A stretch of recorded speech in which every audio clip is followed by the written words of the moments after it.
አሻም ቴሌቪዥን ሙሉ በሙሉም ቴሌቪዥን ስራውን ለመቀጠል አቅም ስለሌለው ሙሉ በሙሉ ስርጭቱን እንዳቋረጠ በማህበራዊ ሚዲያ ትስስር ገጹም አስታውቋል።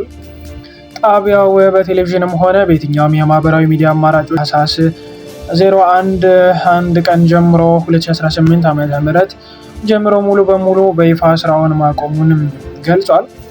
ከተጠቀሰው ጊዜ ጀምሮ የአሻም ሚዲያ መታወቂያ በመያዝ ወይም የሚዲያዋን ሎጎ በመጠቀም በየትኛውም ሁነት ወይም ደግሞ ኢቨንት ድረቅ ቃለ መጠይቅና በመሰል ጉዳዮች ላይ የሚገኙ ወይም ደግሞ የሚሳተፉ ባለሙያዎች የሚዲያ ተቋሙን እንደማይወክሉ ለሁሉም የግልና መንግስታዊ ተቋማት እንዲሁም ግለሰቦች ጭምር በትህትና ለማሳወቅ እንወዳለን ብሏል።